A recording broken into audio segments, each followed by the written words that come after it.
everyone. Welcome to Fan Sports Varsity. I'm your host, Frank Langella, joined by my co-host, Marsilio Langella. And Mars, this is our Section 1A Week 6 preview, the last week of football. Always an interesting week on the last week of football. Normally, it's just the championship game that goes on, but when most other teams play, you see a mixture of some young guys getting some opportunities, rotating with the veteran guys, and obviously some teams playing for a regional championship. They're going all out. So it's definitely an interesting dynamic this last week of the season. Yeah, man. I mean, it's so weird not having a quote-unquote sectional championship. And you know, at the end of the day, we're still going to get to see some really good football. Absolutely. And a bunch of the teams are playing, not all of them. We know that there's been a cancellation. We'll talk about that. But we want to welcome our audience. We appreciate you guys tuning in and supporting us all season, really. And it's been a lot of fun. And so we definitely want to thank everyone. And if you're new, obviously, better late than never. But you make sure you guys follow us on Twitter, on Instagram. We cover Section 1 football, and we hope to continue and to grow this thing. But we do need your continued support. But let's go over the slate of games. We got the 2 regional championships. We'll go over a couple other games that I want to talk about. We'll pick all of them at the end. The Thursday game, Greeley and Beacon. Now, again, we usually produce these shows that come out Thursday night. So they play on Thursday afternoon. So by the time this video comes out, that game will probably be completed. So I don't know if it's fair if we pick that game, even though we both have Greeley. That's what we think is going to win, but I don't think we'll count it and hope the best for both those teams. But other games that are going on, Brewster at Walter Panis. Unfortunately, the Yorktown at Lords game got canceled, which that was a really intriguing matchup that I wanted to see. One of the regional championships, Somers at John Jay Cross River. We have Mahopac at Lakeland, Eastchester at Clarkstown South, Scarsdale at Tappan Zee, A mix-up, Harrison at Spring Valley, Nyack at Rye is the other regional championship, and Sleepy Hollow at Clarkstown North. That is the slate of games. But Mars, let's go over a couple, and then we'll get into the regional championships.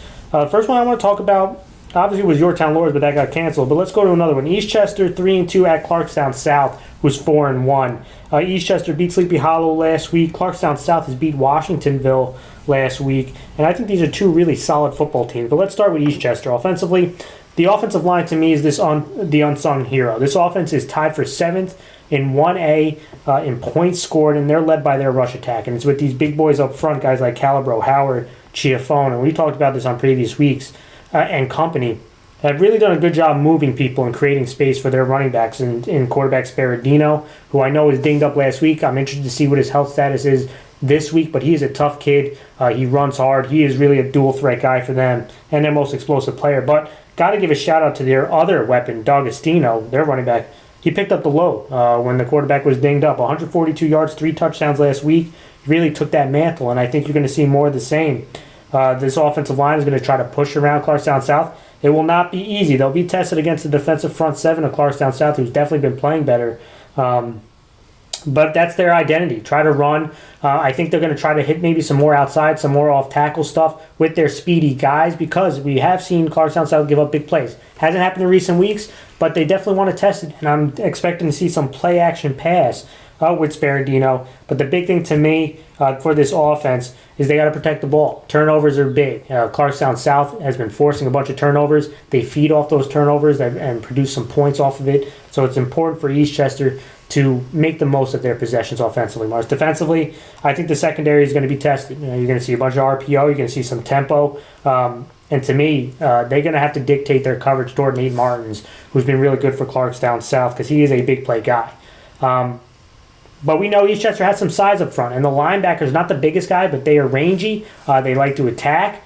They do a pretty good job of tackling. They're going to have their hands full against, Clarkstown South has a nice balance between throwing the ball, so the secondary is going to be tested, and also some power running with Mariah and this offensive line. So these linebackers are going to have to be very physical, Mars. Last week they gave up some big plays in the passing game. So, again, the mixture of the downhill running attack and this secondary really going to be tested to prevent those big plays, especially in the passing game that we saw some last week. Mars, what are your thoughts on Eastchester? Yeah, I mean, look at Eastchester. The offensive line has really been stepping up. They've been playing very well, giving their skill positions a lot of open space to work with, and I think that's really the recipe for success for any offense. I mean, it really all starts with the offensive line. You got to give them a lot of kudos for how well this rush offense has really been producing lately. And I really like this group in general. They just need, like you said, stay efficient. You have to definitely limit the turnovers, limit the mistakes. You need to win first down. You need to keep moving the chains, grind out the game with this strong offensive line you have. Defensively, like you said, secondary is going to be tested for sure. I mean, you're playing against a front that's looking to run you over, and then they're going to try to open up to the pass. So at the end of the day, it's a very difficult thing to stop. But when it comes to defensively, your front needs to hold down the hatches. You need to win the line of scrimmage, win the trench warfare, and cause some mayhem. Because South has a lot of ability on the offensive end. They can do a lot of different things, and as you mentioned, the RPO can open up a lot of stuff. I think that they just have a lot of skill positions, and you need to really stay strong this week. Yeah, it's going to be a big test on this secondary to stay disciplined. Let's go to Clarkstown South of Marshall. We talked about their offense. Eastchester's tied for 7th in offensive, and they're tied with Clarkstown South. They're also the 7th-ranked offense. And to me, I really like the way their quarterback, Rodan, has been playing these last couple of weeks. Last week, 10 of 16, 104 yards, a touchdown, 70 yards rushing and a touchdown. He has been efficient, and that's what I really like. He's been efficient. He hasn't been turning the ball over as much as it was in the beginning of the season, and he's hurting teams both with his arm and his legs. And you definitely see with the improved passing attack, you're seeing this offense become more and more potent because now they can pass the ball through the RPOs, hit some big plays down the field, and they can do some downhill running with this offensive line running the ball with Mariah. And he had a really good week last week. So I'm expecting to see a balanced attack, but they're definitely going to take some shots on Eastchester because they saw they gave up some big plays in the passing game. Clarkstown South's going to test it. But I do expect to see some downhill running stuff and some jet stuff to Glycia, Martins. But I expect Rodan to be throwing the ball quite frequently and trying to hit some big plays to Glycia, to Martins, who've hit some big plays. So it's going to be an interesting dynamic. But they are going up against a good-sized front in Eastchester, linebackers that are very active. Not the biggest guys, but they attack the line of scrimmage. They want to make some plays. So can you use the play-action RPO stuff against them, an aggressive defense like that? That's going to be interesting. Defensively, Mars, the defense has definitely stepped up. And to me, it starts with preventing the big plays that they have, that they prevented over the most recent weeks that they weren't doing in the beginning of the season. They've prevented big plays. They've stayed more disciplined. They've tackled better. And what they've done is they've forced more turnovers, giving their offense more opportunities. They've now become the 7th-ranked defense in 1A. So this is definitely an improved group. To me, obviously, it's got to start with the defensive line and linebackers, inside and outside linebackers. Guys like Spiegel on the defensive line, the Mariahs at linebacker. This is going to be a fight right here, right? They have a big offensive line. They like to run the ball. They're probably going to tackle a little bit off tackle and get a little bit outside. So you got to tackle well in space, and it's important for this secondary going to get involved in the running game. But don't bite too hard because Eastchester can also do some play action and hit some big plays on you. So it's going to be really important for the Clarkstown South to be aggressive but smart, right? Be aggressive, but don't bail out for the run because those secondary guys have to be aware of the play-action pass. But this defensive line and linebackers, that's where the game is going to be won and lost from Eastchester's offensive line and their running game versus the front seven of Clarkstown South. Mars, what's your thoughts on them? I mean, I really like the way South plays. They just have a lot of different opportunities to really hurt you on the offense. They have a very dynamic quarterback in Rodan. I think that he can pass the ball, he can run the ball, and that really opens up what you can, what you're throwing at a defense. And I think that the fact that he's been very efficient, he's very just a dynamic player in general, allows for your offensive line to have, not even just your offensive line, but your other players around him to really be able to kind of take the chances, take those opportunities and run with it. I think the biggest thing that I'm looking at in this game is going to be front versus front. Yes. Defensive front of Clarkstown South versus the offensive line of Eastchester. And I think it's going to be, a battle of who wins the trenches. Because if South can stop the run for Eastchester, they're going to give their offense a lot of chances. And I really like the way this offense plays. I agree. That is my matchup. I'm looking at this Eastchester offensive line versus the defensive front seven of Clarkstown South. Mars, let's go to the next game. Harrison 3-2 at Spring Valley, who's 3-2, and both these teams are coming off really tough losses. Harrison lost to their bitter rivals Rye. Spring Valley lost to Nyack on Wednesday. for the league title. So two tough losses. I'm looking to see which team rebounds. But let's start with Harrison. Offensively, listen, we know that they can run the ball. They're one of the better offenses in Class A. I thought they put together some really nice drives against a really good defense in Rye. But now we've seen it over the last couple of weeks. Turnovers has really hurt this team, and not finishing drives, not getting points at the end of the day, and that always comes back to bite you.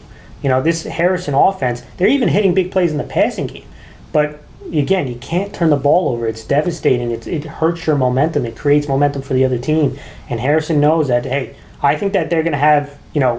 They know that they can drive.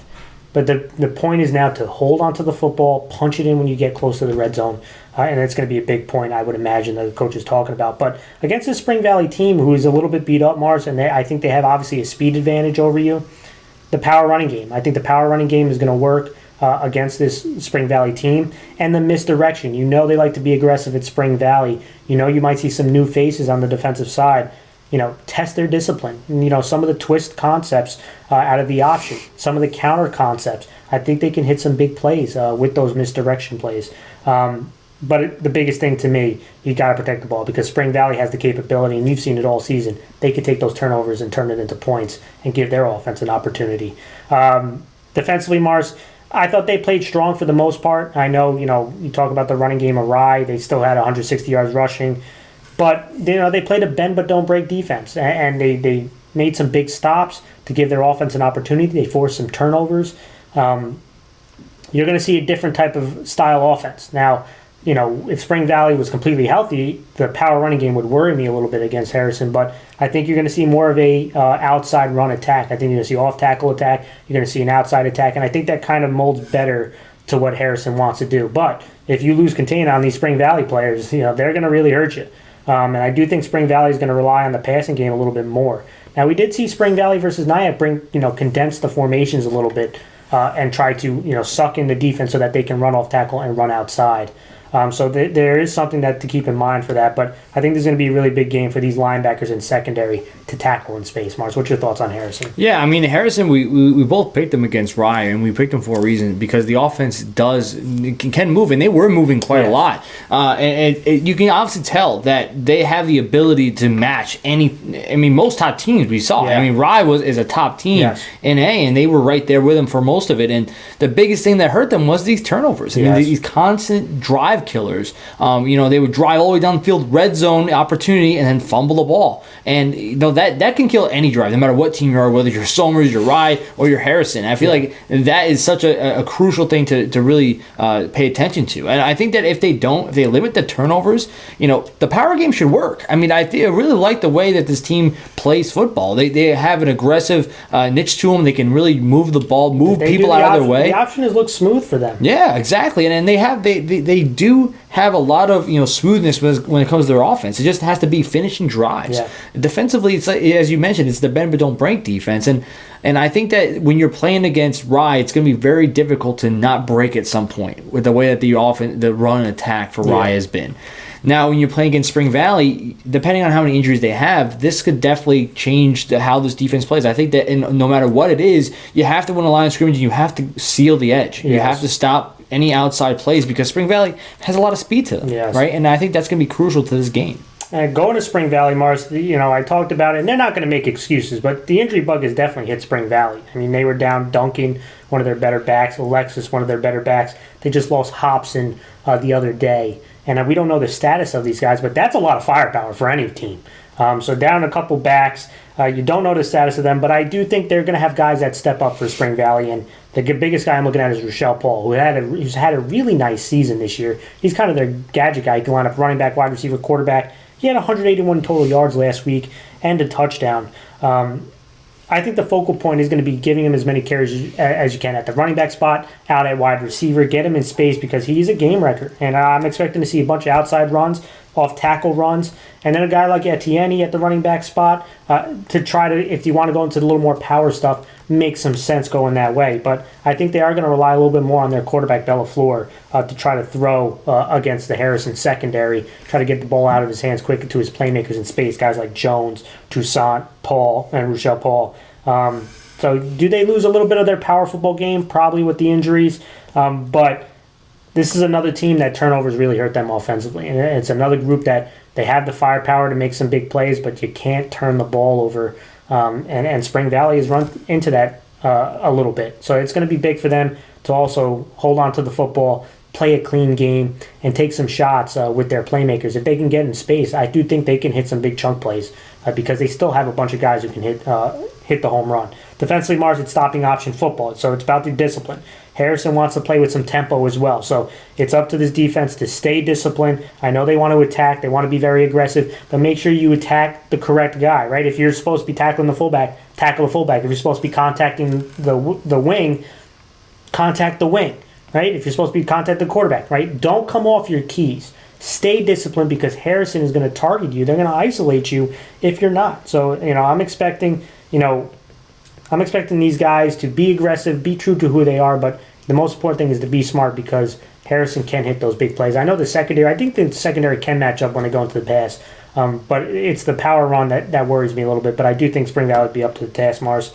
What are your thoughts on Spring Valley? Yeah, Spring Valley. It's unfortunate how many injuries they really have, and you hate to see this on any team. Yeah. I mean, and I think that when you have Spring Valley at their full strength, they can match anybody. I mean, we saw them compete in so many games, and I think that it's just sad to see how many kids got hurt by the end of the season. But the biggest thing has to be for Spring Valley to attack the edge, break the edge, get outside, give your skill players an open space to run. Because when you do so, you're gonna. I can guarantee you'll win 9 times out of 10 because of your speed. I think that Spring Valley has a speed advantage when it comes to Harrison, and I think that those our fastest guy versus your fastest guy, Spring Valley says I can beat you, right? And I think that's going to be the crucial thing for success here. Obviously, whether you're going to throw the ball or try to hit outside tackle plays, one of those two options offensively is going to be big. Defensively, I think that you definitely need to stay disciplined, right? I mean, you're playing against Harrison, and that's going to be crucial, especially the way that they run their offense. And I think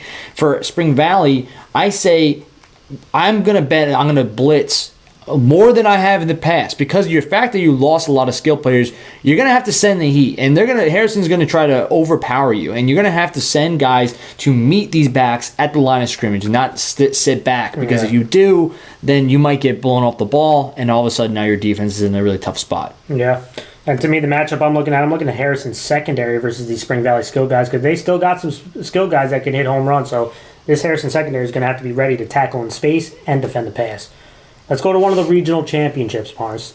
And the first one I want to talk about, Nyack 2-0 at Rye. That's 5-0. This is one of the 2 regional titles for Class A. Nyack beat Spring Valley Wednesday to win the league title, and Rye beat Harrison to remain undefeated and to have their opportunity to go to the league, the regional title, and win the league. But I'm going to start with Nyack, Mars. How about Nyack?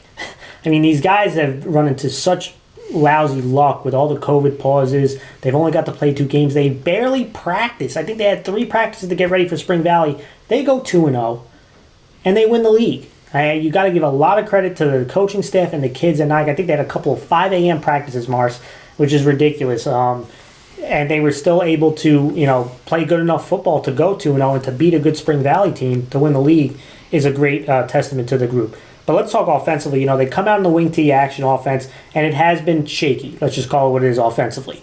And to me, it's because, they haven't practiced enough. And you could see that out on the football field. But they have some solid size up front, and they can move some people. And to me, the guy, they have some size and they have some speed at the back spot. But the guy that has really impressed me watching Nyack a couple weeks is Jaden Coulonge. This guy is their most dynamic football player. He had 3 touchdowns against Spring Valley, Mars, at every phase of football. He had a punt return for a touchdown and on a shank punt. He took the ball up, went 32 yards, smart play. He had an interception return for a touchdown and then a long touchdown run. This is their most dynamic football player, and I'm expecting Nyack to ride this guy if they want to try to win this regional championship. But to me, I think Nyack has the size and the power, and the speed. If they can get through the initial line of Rye, because Rye is going to load up the box. Rye likes to put a lot of athletes on the field. Can Nyack test the strength of Rye? I think they might have an opportunity to with the size on the offensive line. But another thing I want to question is the quarterback. Can Fowler get into more consistency? I think this kid can make plays with his legs. He can make plays with his arm. You want to see if they could be some consistent and maybe be aggressive and try to hit some downfield plays to a guy like Turner. You know Rye wants to be aggressive. Rye's going to be aggressive in the secondary. They're going to be aggressive at the line of scrimmage. They'll send even some stunts. They want to get some pressure on the quarterback. So this offensive line is going to have to pass protect well. They have let up some especially when I saw against Spring Valley, the quarterback was pressured. So if they can protect Fowler and Fowler can hit on some of these deep throws, it'll give Nyack some more opportunities, some big chunk plays that they may be able to score. But the best part of this team, Mars, is defensively. They're the number 3 defense. I get it. It's a short sample size. But if you watch Nyack play, you could see they are a very solid defense.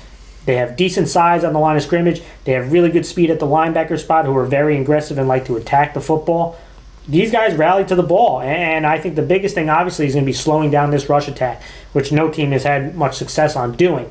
But Nyack has shown their 2 games that they've done a pretty good job of defending the run, or at least minimizing the run, not stopping the run, because teams have had some success.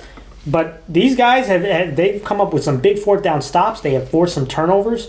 I mean, last week Michael Fowler had an interception. I mentioned Coulange had that big interception return for a touchdown. They have made some plays in special teams and defense that have really not just kept them in the game, but sparked victories. And I'm expecting that's going to be the remedy. They want to try to hit some big plays on offense and defend well. Marsh, what are your thoughts on Nyack? I mean, Nyack has definitely been a surprise. I like the way they play. They have granted, as you mentioned, they're a little shaky in the wing T just because of how much, they haven't really been able to practice, right? And I think that just gives you more even to say that this is impressive what they're able to do with just having the limited amount of games that they had and the limited amount of practice they have. And you can only imagine what would happen if they did have all those practices. But just by looking at the sample size we have so far, they have a good size front, they have speed, they have power. It's a nice mix going on there, and I really think that they have some skill guys that can really be very dangerous offense. I think that Fowler has been all right, and I think that he can do a lot better if he becomes more consistent. I think that you have guys around him. You have an offensive line that's been getting better. As in the 2 games I saw, they've been playing pretty well, and they can move some bodies around, and it's going to be really important for them, especially going against Rye, who's just been super impressive for the amount of players they've lost. Yeah. And, that's the thing. But Nyack was also a senior-heavy team, too. So these were supposed to be 2 teams that are supposed to be rebounding and are back in the regional title. So but as you mentioned, what really gets them to this dance is going to be their defense, and I think that you really have to give them a lot of credit.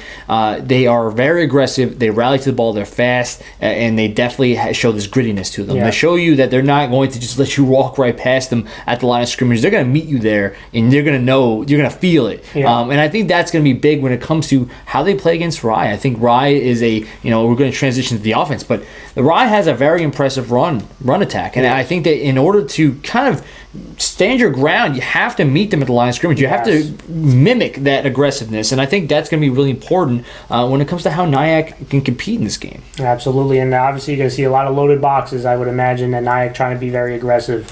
Let's go to Rye, Mars. Offensively, you're talking about the number 3 offense in Class A. They've scored 21 or more points 4 out of the 5 games. And obviously we've praised this offensive line numerous times, and they deserve it. This has been a really solid group, and obviously we talk about that bad man and running back Whaling, who's made a strong case for Offensive Player of the Year and MVP on this Rye offense. But that mixture has obviously been devastating. They even bring some tight ends and some H-backs that have blocked well for them. These guys have everybody who can block. And the backs can block. The wide receivers go out and block. These guys, everyone's involved in this run game, and it's fun to watch. So it's definitely a group effort, but I'm expecting them to run downhill on Nyack. We talked about Nyack. Could they test the power of Rye on their offense? I think Rye is going to be doing that to Nyack's defense. They know they have speed at the linebacker spot and some size up front. But I would imagine Rye thinks that they're stronger, and I think they're going to try to isolate that speed march by running at these linebackers and getting some of these backs to bang into these guys and run the ball with Whaling consistently. Because if they can do that and go into those heavy sets and run the ball, that's when those big play action plays are going to happen. And we have seen in these 2 games that Nyack has played, they've forced some turnovers in the secondary, but they've also given up some pass plays in the secondary as well. And that's where I think Rye can hurt them if they can run the ball consistently and get into some favorable downs where the play action is going to be big. And they can hit guys like Perez Signini and Liam Lavelle, who's had a tremendous season, Lavelle. He's been really solid. So that's what I'm expecting. Pass protection is obviously going to be big for Rye and for them to continue to do that. Defensively, we're talking about the number 4 defense, Mars. This is a collective effort. They have talent at each level. We've seen teams drive on them, but for whatever reason, whenever they cross the 50, there seems to be a knob that the defense turns up, and they come up with big-time stops. And big-time stops in the red zone, forcing turnovers. This defense revs it up whenever a team crosses the 50, and we've seen it all season now. Now it's a trend, and there's so many guys we can name, and I probably won't do a service to all of them, but guys like Griffiths, Garnett, Cunningham, Surhoff, Tepedino, Billingsley, Bartlett, Perez-Signini, Lavelle, O'Byrne. There's numerous guys who have made big plays in big moments, come up with turnovers, made some big stops. This is really a collective effort. I don't say that as just a coaching ploy. This has been a collective effort by multiple guys being the hero at some point. And that's why they deserve a lot of credit. Mars, what are your thoughts on Rye? Rye surprised me. And I'm not saying because Rye is like some small program that doesn't do well. They are a great program, but it just shows you how good they are when a lot of guys leave and they still are consistently it's the next man up. Yeah, next person up, and they just are playing well. And I think that what's the most impressive is that most of the time you think of Rye as being a very pass-heavy team with these quarterbacks that just can throw all over the field. Skill guys all over the place.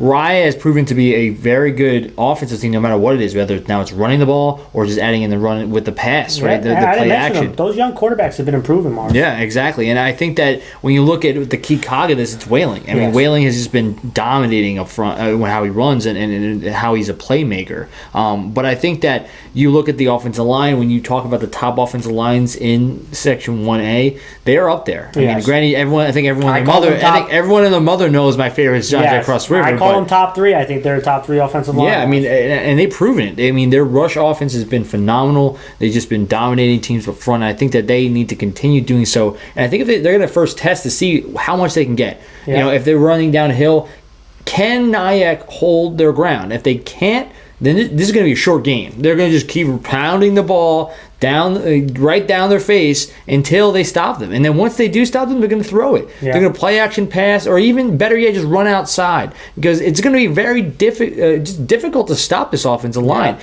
But if Nyack can do it, it's going to be interesting to see how Rye counteracts. And their defense is no slouch either. They've been playing very aggressive. They have talent on every single level, as you mentioned. And they just have a good mix of speed and strength. I think they can match any offense in this class. They're a top team guaranteed. And absolutely. I think that it's just a mix of offense, defense is very impressive for Rye. Absolutely. And Mars, to me, the matchup I'm looking at these Nyack linebackers versus Whaling. This is going to be a really important matchup. If Nyack has a chance, these linebackers are going to have to be extremely aggressive.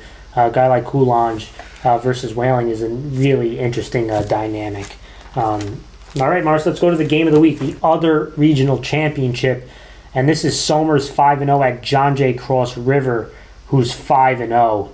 And, John Jay in this rivalry, an interesting dynamic, is 6-3, and they've won actually 3 straight versus Somers. But Somers has been the top team since the get-go. They've been in our top rankings. They're the top dog. Somers beat Spring Valley the last time they played. Not the last time they played, the last game they played. John Jay beat Greeley. And let's start with Somers. Offensively, this is the number 2 offense. And we've talked about this offense a bunch of times. They averaged 31.8 points a game. They scored 28 or more all 5 games, Mars. This is a high-powered offense. Even though the style might not be high-powered, they produce results. And the big thing to me, I'm curious to see quarterback Casau. I know we haven't seen him in the last few weeks. I can't imagine that he's going to play this week. Obviously, he brings another dynamic to this offense. But I thought the young quarterback, Cassiano, has done a solid job of what they've asked him to do. Right? They don't put too much on his plate. He does what he's asked. And we know where this ball's going. It's relying on this offensive line and Kaiser. Right? This is the heavyweight body punch offense. Hit you, and then open up for that haymaker. And, we talked about Kaiser last week, 147 yards on 28 carries. He's another guy who's making a strong case for MVP, an Offensive Player of the Year. But at the tailback spot, it's been a production by committee, right? 1 week, like last week, Lazetter made some big-time plays. And then you got Deegan, and then you got Rosenway on those sweeps and those counters. So it's going to be interesting. Now, I am curious to see if they could try to slow down Kaiser and force the ball, not get into 2nd and 5, instead of being 2nd and 8 and 3rd and 5. How Somers' offense is going to respond to probably getting the ball into their quarterback's hand more, that I'm interested to see. But, no one has been able to stop them. And I do think that because John Jay Cross River puts 3 big men on the line of scrimmage and they have 2 good-sized linebackers, everybody else is athletic guys, long athletic guys. So I do think Somers is probably going to condense their formations that we've seen all year and try to run right at them, and especially try to run off tackle, where they can down block with those big tackles like Polito on one of those linemen, whether it's Stein or Gonzalez, and try to push them down a little bit and open up a seam for Kaiser and see if these secondary guys and these linebackers can meet him in the hole. That's going to be, I think, the big formula, and I think that they can have some success versus John Jay Cross River doing that, being the more physical front. And we're going to see that's going to be a fun matchup to watch, because if they can get in 2nd and 5, Marsh 3rd and 2, that's in Somers' favor, because they like to have these long drives, drain the clock, and their scoring, give your offense less opportunities, so that it puts pressure on the offense that every time they get the ball, they need to score. So that's going to be a big test, and I think that's what they're going to do offensively. But again, let's go to the defensive side of the ball, because we talk about the number 2 offense. Somers is the number 1 defense. They average 3 points a game. They're actually the number 1 defense in all of Section 1. And it's because I think they are, you talk about John Jay Cross River, the number 1 offensive line.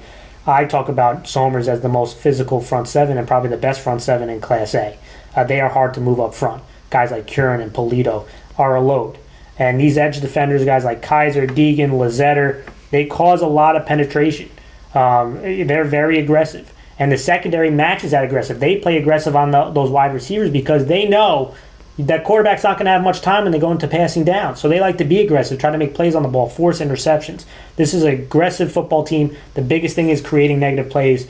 They're going to load up the box against John Jay Cross River. They got to take away that run game. And when they come out in trips, I think they're going to be aggressive towards the trips and probably, man up on the backside. I think they're going to trust their secondary. They're going to trust that their front 7 can get into the backfield versus this Cross River offense.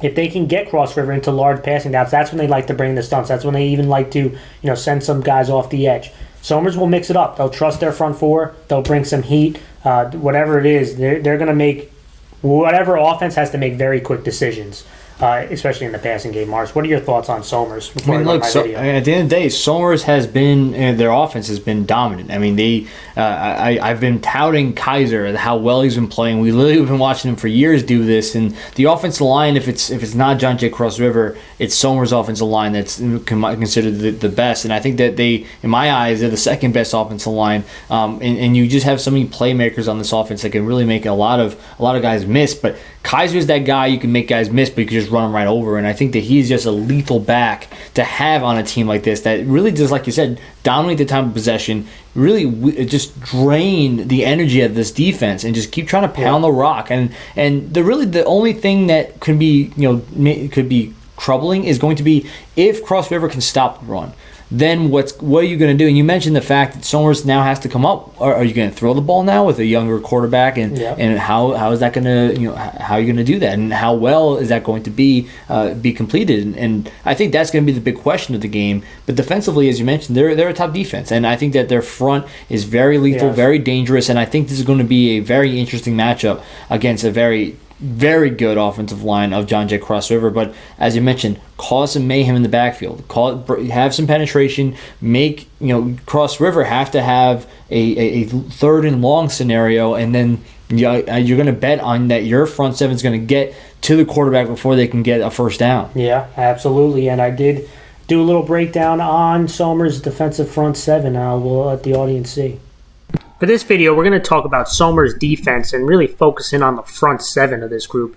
And this defense overall is the number 1 defense in Class A and the number 1 defense in Section 1 in points allowed. And for good reason. They have talent at each level. They do a really good job of rallying to the football, reading their keys, and they have some defensive linemen who can get off blocks. And just overall, if you can have linebackers who can run in the right direction and attack the line of scrimmage relatively quickly, and defensive linemen who can disengage blocks, you probably have a pretty good high school defense at stopping the run. And that's exactly what Somers does. Even at moments when they are outmanned or outnumbered, they still find ways to stifle the run game. And we'll go over a couple plays. In this first one, we're going to look into the box we call the tackle box, right? 1 yard outside the tackle, or a little bit more than 1 yard, and 8 yards deep. And if you look at the numbers on each side of the ball, the offense has 7 guys, including the quarterback, who can run the ball, similar to what John J. Cross River does, right? You see on the defense, they have 6 guys. So the offense, numbers-wise, is favored. But that doesn't matter because Somers does a really good job of making their reads and attacking the football. And what the offense is going to do, you're going to see a guy come into the screen. They're going to motion him out to the right, kind of just to distract the defense, to have their eyes move off of their reads. But it doesn't work. You're going to see down blocks on the right side of this offensive line, pulls on the left side of this offensive line, and they're going to run with the tailback behind the pulls. Okay, but watch this defense work. Okay, I want you to focus in on a couple of highlighted guys. You can see hike the ball. I want you to focus in at the first level defense, these defensive linemen and this edge defender and the linebackers. Okay? They're trying to get some movement up front, get these guys pulled around, and create an alleyway right here, right at this trap block. Okay, but watch this defense swarm. Watch the defensive line disengage their blocks. Okay, again, look at this. Great spin move by the defensive lineman. Look at this defensive lineman getting skinny, and look at these linebackers. They're not waiting for linemen. They're attacking the line of scrimmage. This is actually a pretty good kick-out block. But look at the numbers right here. Again, and they just stifle this run play. Right from the top. Watch these guys in full motion. Now you get a little motion, try to distract the defense. Look at these guys move. Again, look at all these people. Look at them swarm to the ball. They stop the run as a group effort. Now, when Somers can stop the run and get you into passing situations, that's when they like to get aggressive. That's when they like to send some stunts, whether it's internally or on the outside off the edge. And you're going to see again, the offense, they're going to try to do some play action. And when you pass the ball against this Somers defense, who's very aggressive up front, the secondary likes to also play aggressive. They like to try to make some plays on the football. You better know where you're going with the football right away because they're going to bring some heat. Sometimes they'll rush forward, sometimes they'll bring more. But one thing is for sure, they are going to bring pressure, whether it's just the 4 guys up front or with added stunts. So you see the play action here, but the defense, what they're going to bring pressure off the edge. Okay, watch how quick they get to the quarterback. When the first read is not there, right? They're going to look to the right. That's bad news. Quarterback better make a decision. He better know where he wants to go on his first and second read right away because here they come. Boom, big sack, big loss. Again, watch it from the top. First read gets taken away with the aggressiveness of the secondary and linebackers, and the sack gets finished. Somers likes to stop the run to get you in these certain situations so that they can be aggressive. They can force big turnovers, big sacks. And if Somers can stop the run against John J. Cross River and get them into passing situations, you know they're going to try to bring the heat. I think they'll have a good chance of winning that football game. All right, Mars, let's go to John J. Cross River. And we talk about, Somers has the number 1 defense, the number 1 offense quietly. And who would have thought as quietly having the number 1 offense is John J. Cross River, Mars. They average 36.8 points a game. They have scored 35 plus in 4 straight games, Mars. They have been putting up crazy numbers these last 4 weeks. And we talk about this offensive line. You call them the best. I tend to agree. I'll say it right now. They are the best offensive line. But they're going up against the best front 7. And so this is going to be a colossal fight. Something has to give. And I look at some of these, it's going to be a fight. Some plays are going to go to the defense. I believe some plays will go to the offense. But I'm looking at the rush attack of this John J. Cross River because that's what their true identity is, running the ball out of the spread looks with their quarterback Jardina, running back Connolly. They'll bring in DiChiara. These are not bulking guys, Mars, but they have really good speed. They show good patience to run behind the offensive lineman. And once there is a crease, they can explode through the hole. And that's what they're going to have to do, right? You're going to have to show some patience, but the holes are not going to be large. And there have been weeks that these offensive line has been open, gaping holes, and these guys just blast through it. That's not going to happen, right? Somers is too aggressive. They're going to load the box. The holes are going to be tight.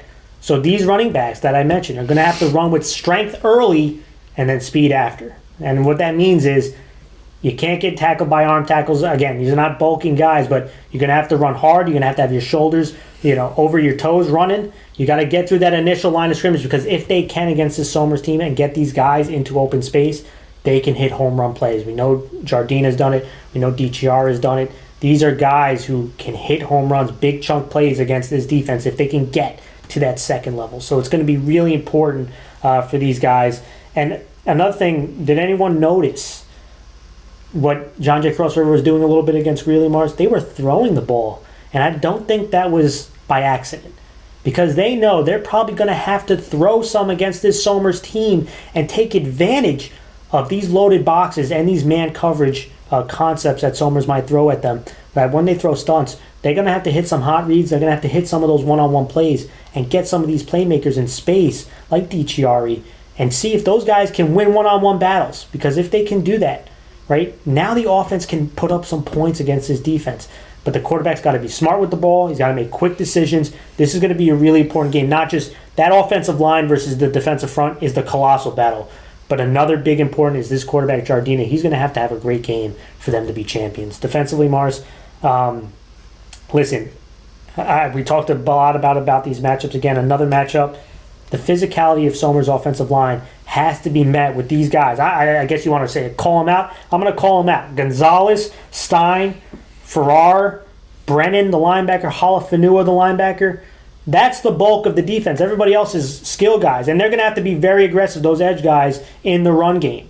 They got to protect the outside, but when it's inside run, they got to close those gaps. But those guys that I mentioned, if they want to be champions, they're going to have to match the physicality of Kaiser and this offensive line, and it's going to be 4 quarters. There might be plays that Kaiser runs you over, but you're going to have to get yourself off the mat, get ready to go, and deliver the blow the next time around, or they're going to lose.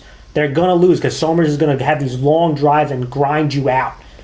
So that's going to be huge for them, Mars. What are your thoughts on John Jay? I'm just going to say it again. I've been pounding my chest about it all season, and it's the offensive line of John J. Cross River is the best in Section 1A. And I proudly say that because of how dominant they've been proving that they really are. And this rush offense has been amazing. They've been, like as you said, the #1 scoring offense in Section 1A, 36.8 points a game. And I think that they really, you did all these breakdowns of all these different plays that they've had, and it's just beauty, right? Yeah. The way that they block up front. And I think that when you look at the difference between Somers' offense versus John J. Cross River's, I think that Cross River has the speed advantage. And I think that, as you mentioned, when they're going to spread you out to run the ball, they're going to win those they've up to this point, offensive line-wise, have won those one-on-one matchups, and the backs have really been just dominating because these holes are just massive. Yeah. The question is going to be, can those offensive line win the one-on-one matchups like they did against Harrison, like we saw them do against other teams?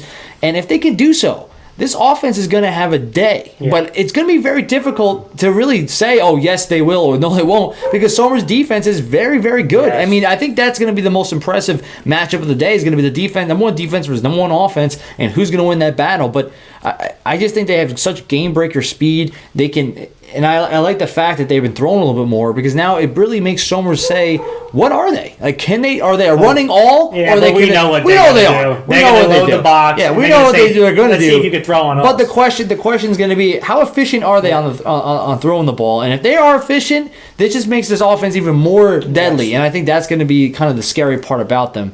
And defensively, it's just about winning the line of scrimmage. Yeah. Stopping Kaiser is super difficult, right? But if you can slow him down, allow your other guys behind you to help you out, to clean up the play, that's going to definitely help you out when it comes to the long run of this game. It's about winning the time of possession. Yeah, and get your offense more opportunities. Yep. But I did do a breakdown on John Jay's offense, and I'm going to allow the audience to see what I was talking about. For this video, we're going to talk about John J. Cross River's offense, and they have a big task ahead of them going against the #1 defense in Somers, and in my opinion, the #1 front seven defensively, the best front seven. And John Jay Cross River, I mean, we know their identity. They want to run the football, and they'll give you some counter action. They'll give you some power action. But it all starts with this offensive line, right? These guys up front. Marsh calls them the best offensive line in Class A. I almost tend to agree. I think they might be the best offensive line in Class A. They do a good job moving their feet. They do a good job engaging blocks. But the big thing this week against a tough front in Somers is the holes will not be big, right? They will be small holes. And these backs, whether it's Giardino, Connolly, DiChiara, they're going to have to hit the hole hard. They're going to have to be patient behind their linemen, but once they see a crease, they got to hit the hole hard, and they got to run with some power because you know that there are going to be some guys around the line of scrimmage. They're going to be some of these big Somers linemen trying to reach and grab for them. But if they can get to the second level, I think they can hit some big plays. And this is just one example of it. Okay, offensively, John Jay Cross River likes to hurt you with some counter action. It means they're faking to a back one way, pulling it going another direction. And that's to get these linebackers to step in the wrong direction. And you're going to see. You're going to get a down block to this backer right here. You're going to try to get a down block by here, but the defensive tackle actually steps into the hole, so he ends up taking him. You're going to get a down block and a couple pulls. A kick-out block by the guard and a pull by the tackle. Okay, this isn't blocked perfectly. But again, you're going to watch these running backs be patient and then explode through the hole when they see a crease. Okay, first off, look at the counter action. Look at these linebackers. They're both on the wrong side of the center. It's a good counter action, and that's what they want to do. That's why they use that counter action to get these linebackers to bite. You're going to see this kick-out block coming right here. You can't even see the running back, right? They're not big, tall guys, but what they do is a good job is hiding behind their blockers and then exploding through the hole. This is a great kick-out. Look at this head inside. I love that right here. The defensive tackle actually does a pretty good job of not getting moved. But here's the small crease. It's up to the backs now to explode through the hole and get to that second level. Watch the explosion. Look at him explode right through. There were a couple guys trying to grab at him. You can't get tackled with arm tackles in the championship, right? But once they get to the second level, that's where they're most dangerous. Watch them go. There's one guy miss, and then here's the speed to get those big chunk plays that John Jay Cross River is going to need. Watch it from the top. There's the fake. And there he goes.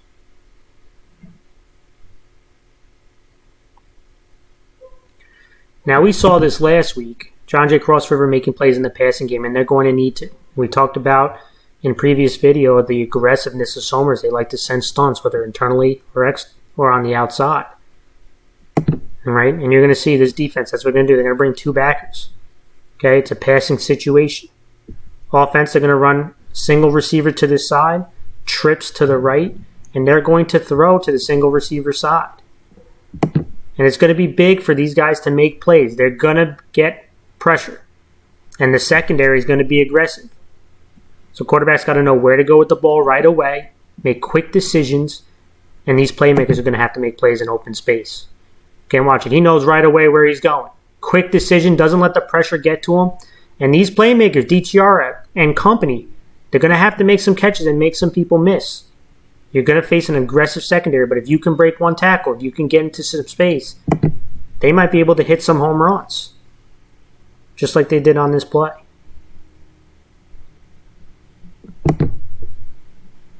Again, it seems like a simple play, but this is going to be huge in this type of game with this tough front seven that they're going up against. Quick decisions, playmakers, making plays in space.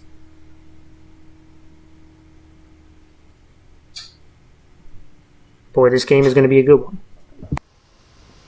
All right, March, the matchup I'm looking for, and you talked about it, it's this number one offense of John Jay Cross River versus the number one defense of Somers. That is going to be the colossal fight from the coaching down all the way to the players to the individual matchups. That overall battle is going to be tremendous. But I want to talk about players to watch, and I'll give you two, one for each team. And they're not the biggest name guys.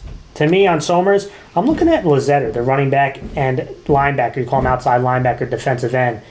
he has been very impressive these last couple weeks. He has been a menace on defense. They lined up an outside linebacker when injury occurred. He lined up an inside linebacker. He has been very active, and he hit some big plays on offense. This is going to be a guy who, he's not the Kaiser, right? He's not, he's not Jardina, but he's going to be in a cog for this Somers team that makes some plays, and I'm expecting him to play well. And that's somebody I will watch. Another guy is John J. Cross Riverside.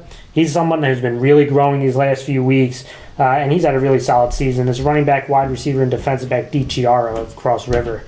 I think John Jay is going to try to throw him the ball, especially when they try to load the box. And if he could beat one-on-one coverage, we know he's got elite speed. He's got home run speed. But he is going to have to make some big plays. He's going to have to win those one-on-one battles if John J. Cross River is going to pull this game and become champions. Mark, ready for the game picks? Hey, man, I'm ready to roll. All right, let's do it. Brewster, 1-4 at Walter Panis, who's 0-5. I didn't love the way Brewster played last week. I got to be honest with you. There were some turnovers, some penalties, bad special teams plays. They allowed too much pressure on the quarterback.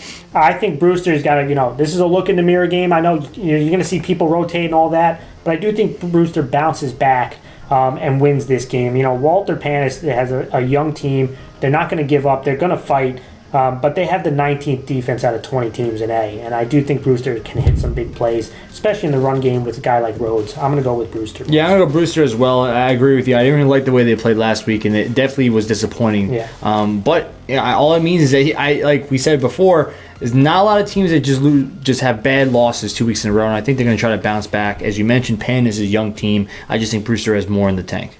Mayapack 3-2 at Lakeland, who's 2-2. I'm going to say this: Montalvo on the defensive line of Mayapack has been a menace. He is the unsung hero of that defense, and this rush attack with Bastone and this offensive line has been a force.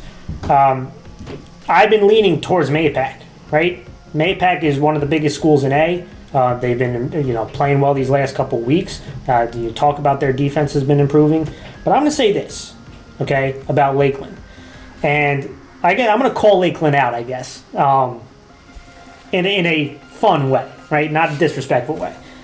But this is a big opportunity for Lakeland, Mars, because Lakeland hasn't finished a season over 500 since 2015.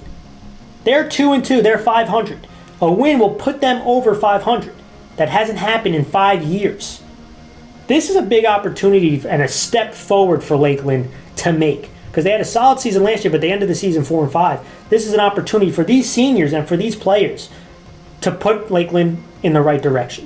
And I'm looking at this offensive line and defensive line, because they're going to go up against an offensive line and defensive line of Mayapack that has good size and have been moving people these last few weeks. You'll have no chance if these guys don't step up. And I'm looking at Labriola, Libretti.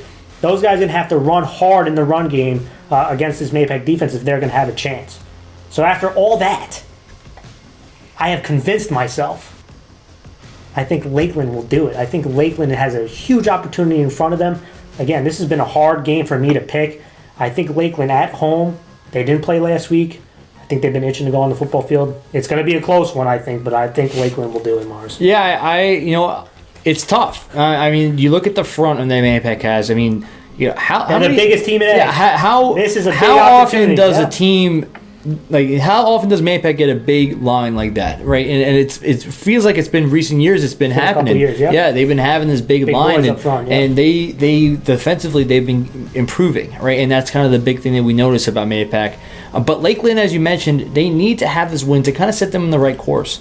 And I'm kind of thinking I'm siding with you. I think Lakeland's going to win this game, and at the end of the day, Lakeland has a lot to prove, right?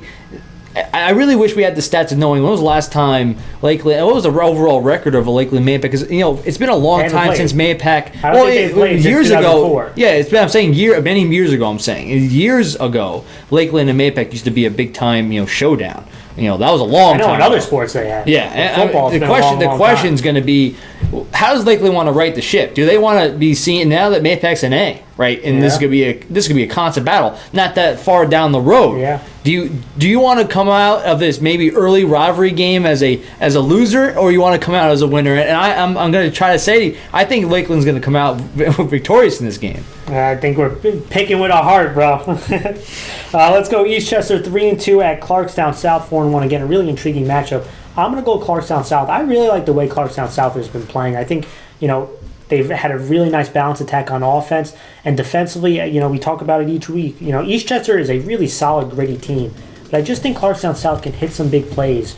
And if Eastchester can't run the ball consistently, I don't love their ability to throw consistently. And so I do think Clarkstown South brings more to the table offensively, and that's why I'm going to go with them in another close one because I do respect Eastchester, but I'm going Clarkstown South. Yeah, you got to applaud Eastchester for what they've done. Right, The offensive line has been really great. The rush offense has been great.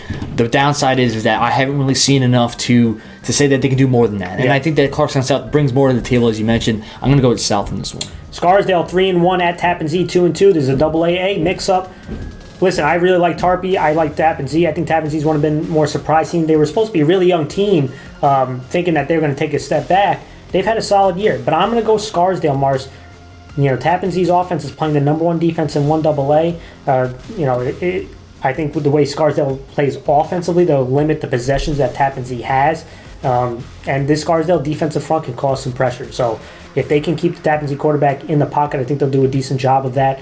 I think Scarsdale's going to win this game. This is, Scarsdale's a really solid team this year that not a lot of people talk about. Yeah, this one was a tough one for me because I really like the way Tappan Zee has played. I think that they have a lot of skill players that does kind of elevate their team. But Scarsdale, I think, just has, like you mentioned, the right formula against this type of offense where you limit the amount of positions they have, you try to run out the clock, take control of the time of possession, and life's grand in gold. And I think that the fact that they have a top defense in AA definitely gives them the edge. I'm going Scarsdale. Sleepy Hollow 1-4 at Clarkstown North, who's 0-4, Mars. I think North's defense has definitely played better last week, and I do think North will have the ability to run on Sleepy Hollow, who has given up some big run plays.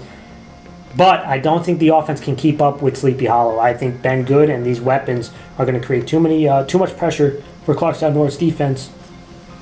And I want to see this defense play a little bit more consistently. They had a good step in the right direction last week, but we're going to see this week. There's a lot of weapons on Sleepy Hollow. I'm taking Sleepy Hollow. I'm going to go Clarkstown North. I think that they've been improving better more lately, and especially the defensive side. And I think that they definitely need to try to finish off the season on a high note. And I think that this is going to be their opportunity to do so. I'm going to go North in this one. Harrison 3-2 at Spring Valley, who's 3-2. I'm very nervous about the mental state of both teams. Both teams have had been beat up the last couple of weeks. And I'm interested to see which team rebounds. But I do think both of them are going to fight. And so I'm interested to see this matchup. I'm going to go Harrison. And I just think the injuries have been piling up on Spring Valley. I think Spring Valley, when they were healthy, is a really, really solid team. They're not going to make excuses. They're going to come out ready to play. But I do think Harrison will do enough to control the clock, will make a couple big plays. I think this could be a high-scoring game. So we're going to see. But I'm going to go with Harrison on this one. This one was tough. I think I'm going to lean more towards Harrison. And the reason why is because, like you mentioned, the injuries are just piling up. And if this was a Spring Valley team at their full health, Wednesday. At their full health, if they're at their full health, this would be a showdown. I think Spring Valley might have had the advantage. But I just like the way Harrison's been playing. I know that the Rye game was very close and it was a fight, but that's Rye, right? Yeah. I mean, Rye is a top-tier team in this conference, and I think that Harrison is definitely going to just try to stick to that formula, play aggressive, and try to win the line of scrimmage, and I think I'm going to pick Harrison here. All right, let's go to the first regional game. Mars Nyack 2-0 at Rye, who's 5-0. And this is another one. When you look at both these teams, you have to have a lot of respect for Nyack. The defense has been playing really well in the 2 weeks. Very limited practices. And again, they had a short week. So a lot of respect has to go to Nyack. And you look at Rye. Rye is Rye. We talk about it, we've talked about it a bunch. And they're looking to get, it's not the same as a Section 1 title, but back-to-back championships is pretty awesome. One of last year, or 2019 being a section title, and a regional one. Who wins? I'm going Rye. I think Rye is going to win this. Listen, I really like what Nyack has done in their 2 weeks. They've really made the most of it. They've been in a tough situation, but going now from a Wednesday game, now a couple practices to play at Rye against this Rye squad is too much of a tough task. I do think Rye will have an opportunity to run the ball and show their strength. I think they hit some big plays in the passing game. That is going to be the big difference in this one. Nyack's offense just hasn't been consistent enough for my loving.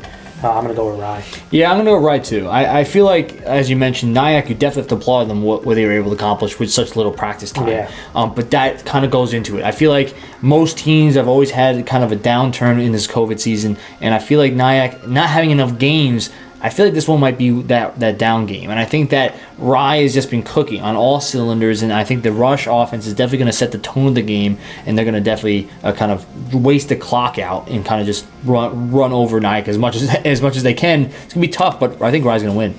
Let's go to the other regional championship. Mars Somers 5-0 at John Jay, who's 5-0. This is my two top teams, and I believe there's your two top teams as well. I'll let you go first, Mars. Who wins and why? Well, listen, I think this is like the showdown of the year in my eyes. I feel like, if you knew the outcome of the Suffer Nuru game before, you would have said, all right, that's the game of the year. But I think this is going to take the cake, and the reason why is because you're really looking at these teams that just have like number one offense from Cross River versus number one defense. You're seeing these matchups, these key players on both sides that are very similar in some ways, but they have their uniqueness. And I think that when you look at star power, right, you look at Somers, Kaiser is like this figure that people are just saying he's the guy of Class A. He's like the dude everyone's looking at. This offensive line across river is just showing what they can do, and it just gives you a nice storyline here. Both these teams are vying to be number one, and very successful coaches, very successful programs. Both programs have always been a top notch. And it's difficult, right? This is such a hard decision to make, and I'm going to go John Jay Cross River. I'm picking John Jay here because I've been pounding my chest on this offensive line, and I think that Cross River's offensive line is number one in my eyes, number one in my heart too. But I think they're going to win the one-on-one matchups. I mentioned this in the game preview before. I know that Somers D line, this front is awesome. They're top defensive front in Class A. I just think that the advantage is going to go to John Jay Cross River. They're going to have the ability to win those one-on-one matchups, and speed kills. I think Cross River has the speed. That advantage is going to help them move the ball, and I think that defensively they're going to try to stop the run, especially with Kasau, not knowing right. The whole point is stopping Kaiser from dominating the game and forcing the young quarterback to really be the one to stop you. And I think Somers won't be able to do so. I'm going to go John Jay Cross River. This has been a hard game to pick. And like you mentioned, all the reasons that you said, you made a lot of great points. I've been one of the biggest Somers cheerleaders because they have been such a good football team, even when injuries hit them. So it's hard. You mentioned the number one versus the number one offense versus the number one defense. I also am concerned with John Jay Cross River's ability on defense to stop this power running attack of Somers with the physicality of the offensive line and Kaiser's ability to run through contact. If they get pushed off the line, if they don't meet Kaiser at the line of scrimmage, it will be a long day for them. But I am going to go with Cross River as well. And listen, if both teams are able to stop the number one thing that each team does or slow down, what is the backup plan? Right, and for Somers, if for whatever reason, we haven't seen it yet this year, if Kaiser gets slowed down, what is the backup plan? It's going to these tailbacks, right, on counters and sweeps. And it's going to have to go to throwing the ball with the young quarterback. And if John Jay Cross River's offense, downhill running, counter action, right, with the running backs and Jardina, Connolly, DiChiara, if that is slowed down, what is their backup option? They're going to have to throw out of the spread looks. I have more confidence in John Jay Cross River throwing out of the spread looks than I have of Somers' quarterback making consistent throws. Not dissing that young man at all, but I haven't seen enough of it, right? I've seen Jardina make throws. I haven't seen the young guy. They haven't asked him to. Only done a little bit, and he's done it successfully. But I'm going to lean more towards Cross River doing it consistently. And I mentioned speed kills. I do think they have a speed advantage. I'm going to go with John Jay Cross River. All right, everyone, that was our show. We appreciate you guys for tuning in. It's been a really fun season, Mars. So I hope you guys have a sports-filled week. Stay safe, and we'll see you all very soon.